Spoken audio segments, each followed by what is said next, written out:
जय हिंद दोस्तों, आप सभी का स्वागत है।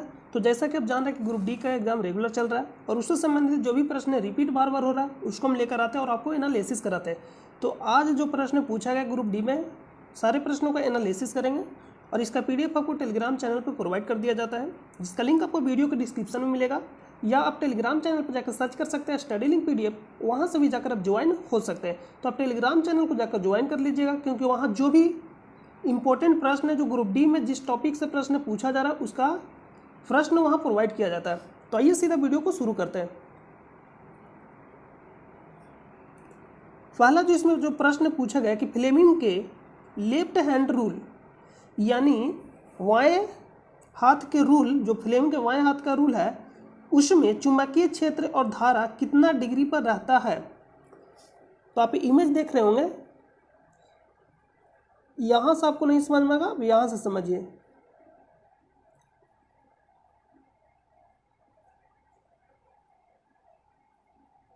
क्योंकि यहाँ पे बहुत ज़्यादा बड़ा इमेज हो गया, हम यहाँ से खुद से इमेज को ड्रॉ करते हैं। देखिए, ये मान लीजिए कि आपको 3 लाइन खींचना है।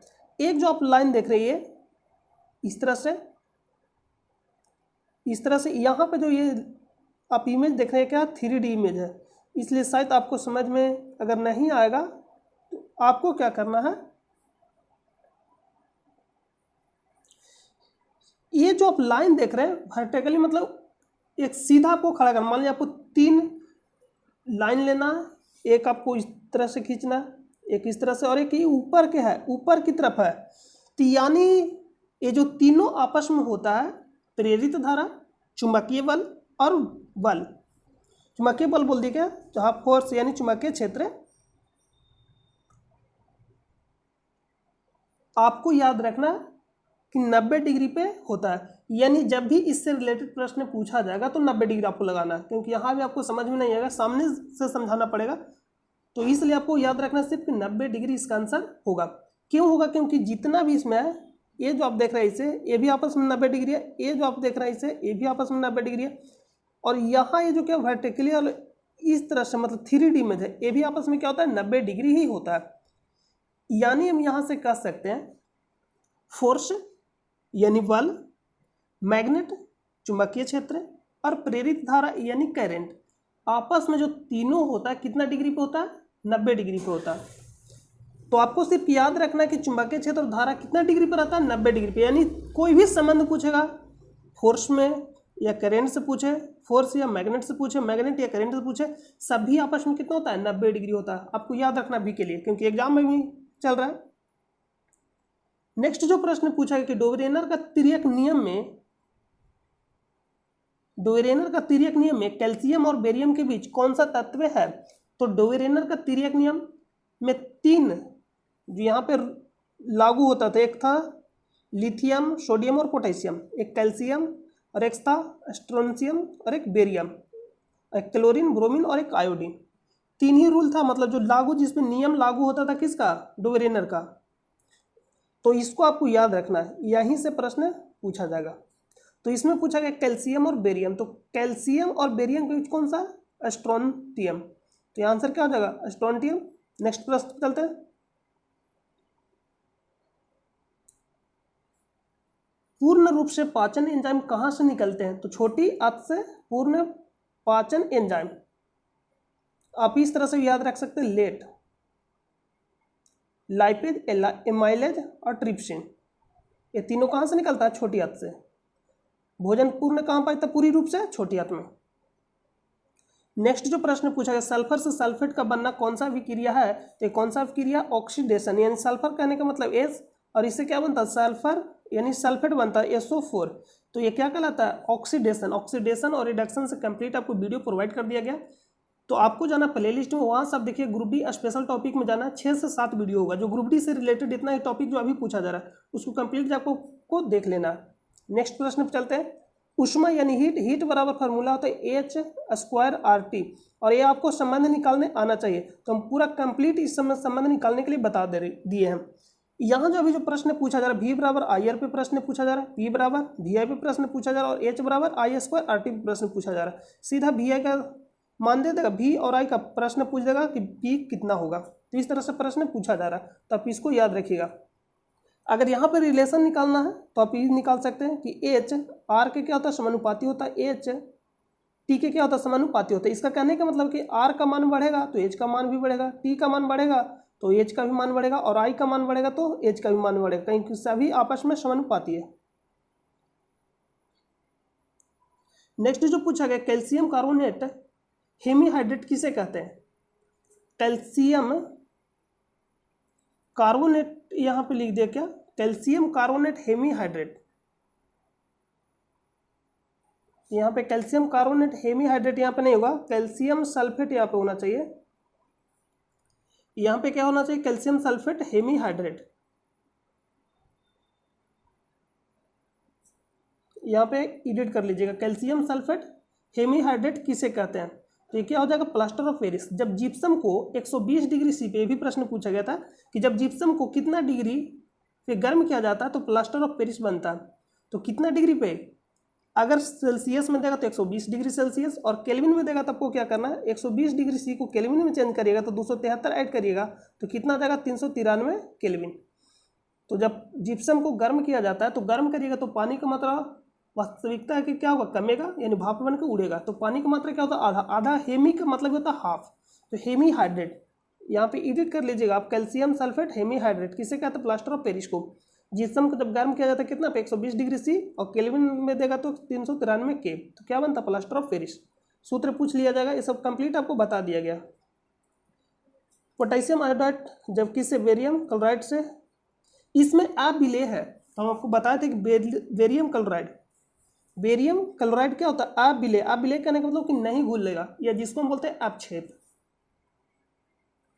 नेक्स्ट प्रश्न पूछा, सीएनजी और वायु गैस का मुख्य घटक क्या होता है, मीथेन। मीथेन आपको बताना है किस ग्रुप का है, यानी एल्केन, एल्किन, एल्काइन। इससे भी प्रश्न पूछा जा रहा है, कमेंट करके बताइएगा। ये कहाँ से निकलता है, जैसे में गाय यानी जानवर जुगाली करती है तो वहाँ से मीथेन गैस निकलता है। सड़े गले जो हो गया धान के खेत से, ये सब निकलता है। वुड यानी जो आप, वुड मतलब क्या, लकड़ी को जो जलाते हैं। जाइलम से संबंधित प्रश्न पूछा गया था, अरेंज करना था। तो जाइलम क्या करता है, एक होता है जाइलम, एक होता है फ्लोएम। तो जैसे जाइलम जैसे जल, यानी जाइलम क्या करता है, जल ले जाने का कार्य करता है, यानी काम करता है। तो जल कहाँ से जाएगा, तो जड़ से जाएगा। तो जाइलम जड़ से कहाँ तक, विभिन्न भागों में भेजेगा, जड़ से लेकर जल लेकर जाएगा, जो कौन, जाइलम विभिन्न भागों में भेजेगा। तो इस तरह से आपको अरेंज करके बताना था। और फ्लोएम क्या करता है, फल से फ्लोएम, और फल से फल। तो फल क्या, भोजन, यानी पोषण, यानी फ्लोएम भोजन को, फ्लोएम क्या करता है, भोजन को। और भोजन बनता कहाँ है, प्रकाश संश्लेषण के द्वारा पत्तियों में बनता है। तो भोजन पत्तियों से विभिन्न भागों में पहुंचाता है। इस तरह से आपको अरेंज करना था, तो आप अरेंज कर दीजिएगा।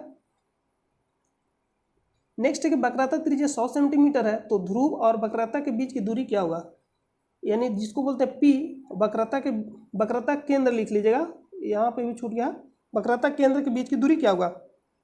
तो वक्रता त्रिज्या का मतलब ही होता है ध्रुव से लेकर वक्रता केंद्र तक की दूरी को क्या कहते हैं, वक्रता त्रिज्या। और वही दे दिया गया वक्रता त्रिज्या, तो आंसर क्या हो जाएगा, 100 सेंटीमीटर ही आंसर हो जाएगा। क्योंकि ध्रुव और वक्रता केंद्र के बीच की दूरी को ही क्या बोलते हैं, वक्रता त्रिज्या। और वक्रता त्रिज्या दिया गया और पूछ दिया गया कि ध्रुव और वक्रता केंद्र के बीच की दूरी क्या होगा, यानी जो दिया गया उसी के बारे में पूछा गया। यहाँ से यहाँ तक की दूरी को क्या बोलते हैं, वक्रता त्रिज्या। यही दिया गया और यही पूछ रहा कि ध्रुव से लेकर केंद्र तक की दूरी क्या होगा, तो कितना हो जाएगा, 100 सेंटीमीटर। नेक्स्ट प्रश्न पर चलते हैं। यहाँ पे एफ पूछता तो क्या होता है, एफ बराबर क्या होता है, r/2। नेक्स्ट प्रश्न पर चलते हैं।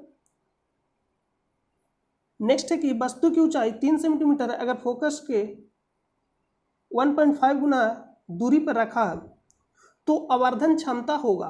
तो m बराबर हम आपको सूत्र बताए थे, -v/u। यहाँ से इसको कर लेना। और यहाँ पे जो आप प्रश्न देख रहे हैं, एक कंप्लीट प्रश्न नहीं है।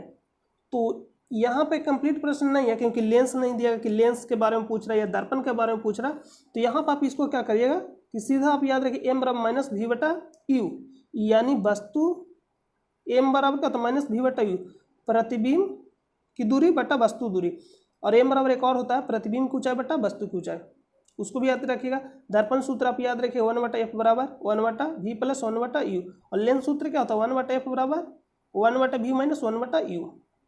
इसको हम लोग लास्ट में देख लेंगे, आपको सोल्व करके हम टेलीग्राम चैनल पर प्रोवाइड कर देंगे। इससे रिलेटेड जो भी प्रश्न पूछा जा रहा है, क्योंकि हम वहाँ क्या करते हैं, जो भी रिलेटेड प्रश्न पूछा जाता है उससे रिलेटेड प्रश्न कंप्लीट दे देते हैं। उत्तल लेंस में पूछा गया कि उत्तल लेंस में वस्तु को 60 सेंटीमीटर दूरी पर रखा गया और क्षमता दे दिया गया -2.5 डायोप्टर है, तो इमेज कहाँ बनेगा?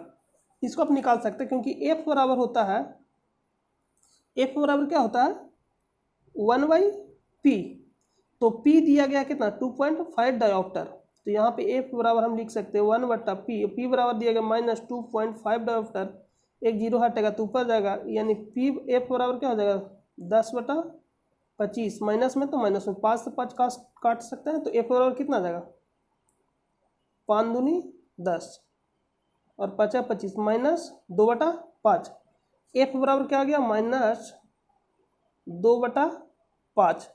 हमको क्या निकालना है, इमेज कहाँ बनेगा, नहीं भी निकालना है, और यू दिया गया 60, एफ दे दिया गया और भी निकालना है उत्तल लेंस में। तो लेंस का सूत्र क्या होता है 1/f बराबर 1/v माइनस 1/e।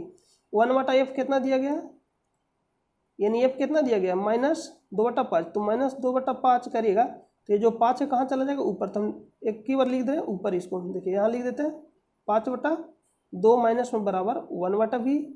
यू दिया गया और यू हमेशा क्या होता है माइनस में होता है, यानी यहाँ पे दिया गया था वस्तु को 60 सेंटीमीटर पर रखा जाएगा, तो यहाँ पे यू हमेशा क्या होता है माइनस में होता है, तो माइनस माइनस क्या हो जाएगा प्लस हो जाएगा। आप इसको सोल्व करिएगा क्या आ जाएगा आंसर आ जाएगा। नेक्स्ट प्रश्न पे चलते हैं। नेक्स्ट है कि कार्बन में विद्युत धारा क्यों नहीं प्रवाहित होता, लेकिन एक जो अपवाद है क्या है ग्रेफाइट। ग्रेफाइट में विद्युत धारा प्रवाहित होता है, क्यों? क्योंकि उसमें मुक्त इलेक्ट्रॉन होता है, जिसमें भी मुक्त इलेक्ट्रॉन होगा उसमें क्या होगा विद्युत धारा प्रवाहित होगा। कार्बन का जैसे अप्रूफ हो गया हीरा, हीरा में नहीं होता, क्यों? क्योंकि उसमें मुक्त इलेक्ट्रॉन नहीं होता, क्योंकि मुक्त इलेक्ट्रॉन नहीं होता। अपवाद एक क्या है ग्रेफाइट, लेकिन कार्बन के जितने भी अप्रूफ है क्या होता है उसमें विद्युत धारा प्रवाहित नहीं होता। एकमात्र अपवाद कौन सा ग्रेफाइट, क्योंकि इसमें मुक्त इलेक्ट्रॉन होता है। नेक्स्ट जो पूछा गया कि प्रांकुर किसका भाग है, आज ही हम आपको टेलीग्राम चैनल पर प्रोवाइड किए थे। प्रांकुर किसका भाग है, बीज का, जिसको हम सीड बोलते हैं। पहली शास्त्रीय भाषा कौन सा था, तमिल कब जोड़ा गया था 2004 में, और संस्कृत को 2005 में। एक तेलुगु और एक कन्नड़, इसको कब जोड़ा गया था 2008 में। और हो जाएगा मलयालम, इसको कब जोड़ा गया था 2013 में, और 2014 में लास्ट में जोड़ा गया था उड़िया को। टोटल कितने शास्त्रीय भाषा है 6। कौन कौन, तो जो शुरू में तमिल जोड़ा गया, संस्कृत, तेलुगु, कन्नड़, मलयालम और एक उड़िया। नेक्स्ट जो प्रश्न पूछा गया यांत्रिक ऊर्जा को विद्युत ऊर्जा में कौन बदलता है। यांत्रिक ऊर्जा को विद्युत ऊर्जा में कौन बदलता है, डायनमो, जिसको हम जनरेटर बोलते हैं। जनरेटर के आप सिंपल समझिए, जनरेटर जनरेटर क्या करता है घुमाता, घुमाता कहने का मतलब यांत्रिक ऊर्जा किस में चेंज करता है विद्युत ऊर्जा में। तो यहाँ पे विद्युत डायनमो बोलिए, डायनमो भी क्या करता है विद्युत यांत्रिक ऊर्जा को विद्युत ऊर्जा में चेंज करता है।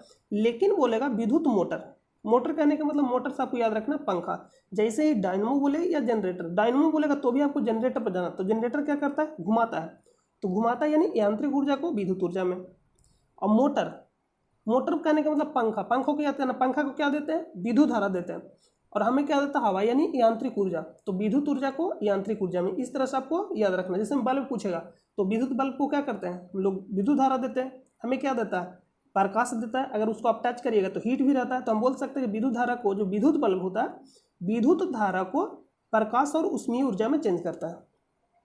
नेक्स्ट जो पूछा गया आईसीसी वर्ल्ड कप में सबसे अधिक विकेट लेने वाली महिला कौन है, झूलन गोस्वामी। EOS यानी 4 सैटेलाइट कब लॉन्च किया गया था 14 फरवरी 2022 को। अंतर्राष्ट्रीय महिला दिवस का थीम क्या है, और अंतर्राष्ट्रीय महिला दिवस कब मनाया जाता है 8 मार्च को। थीम पूछा गया कि थीम क्या है, तो gender equality today for a sustainable tomorrow. Sustainable का मतलब सतत विकास, मतलब संसाधन को इस तरह से उपयोग करना चाहिए कि आने वाले भविष्य में जो पीढ़ी है उसको मतलब इसका सामना न करना पड़े। भारत का स्थान कौन सा, क्षेत्रफल के अनुसार 7वां स्थान है। न्याय पंचायत का प्रधान कौन होता है, सरपंच होता है। पंथ निरपेक्ष, यहाँ पे एक्चुअली पंथ निरपेक्ष होता है, तो पूछा गया कि धर्मनिरपेक्ष शब्द किस संविधान संशोधन के द्वारा जोड़ा गया।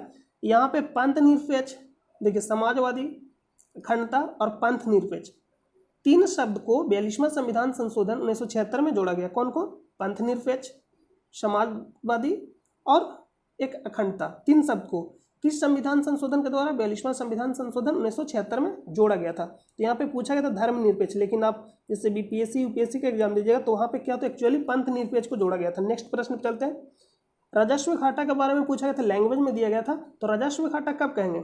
जब व्यय कहने का मतलब है कि जो व्यय मतलब क्या हो जाएगा, जिसको हम खर्च करते हैं, जब व्यय आय से अधिक हो जाए तो घाटा में जाएंगे।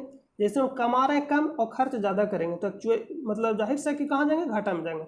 तो यहाँ पे हो जाएगा राजस्व घाटा कहने का मतलब फिजिकल डिफिसिट, राजस्व व्यय मतलब अधिक और राजस्व आय कम। तो राजस्व व्यय में से राजस्व आय को घटा देंगे तो क्या निकल जाएगा, राजस्व घाटा।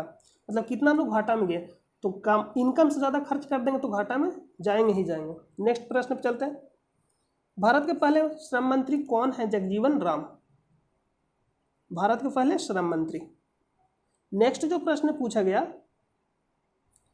भारत की राजधानी दिल्ली कब, मतलब कोलकाता से दिल्ली कब लाएगा? भारत की राजधानी दिल्ली तो 1911 में। उस समय कौन आए थे? जॉर्ज पंचम, जॉर्ज पंचम के समय। तो आई होप कि आपको सारा समझ में आ गया होगा। और इसका पीडीएफ आप डाउनलोड करना चाहते हैं तो टेलीग्राम चैनल से जाकर ज्वाइन कर जाइएगा, जिसका लिंक आपको वीडियो के डिस्क्रिप्शन में मिलेगा, या आप टेलीग्राम चैनल पर जाकर सर्च कर सकते हैं स्टडी लिंक पीडीएफ, वहाँ से भी जाकर आप ज्वाइन कर सकते हैं। टेलीग्राम चैनल को आप जाकर ज्वाइन जरूर कर लीजिएगा, क्योंकि आपको वहाँ बहुत ही मोस्ट इंपॉर्टेंट जो भी प्रश्न पूछा जा रहा है वहाँ आपको प्रोवाइड किया जाता है। तो मिलते हैं नेक्स्ट वीडियो में, तब तक के लिए अपना ख्याल रखें। जय हिंद, जय भारत।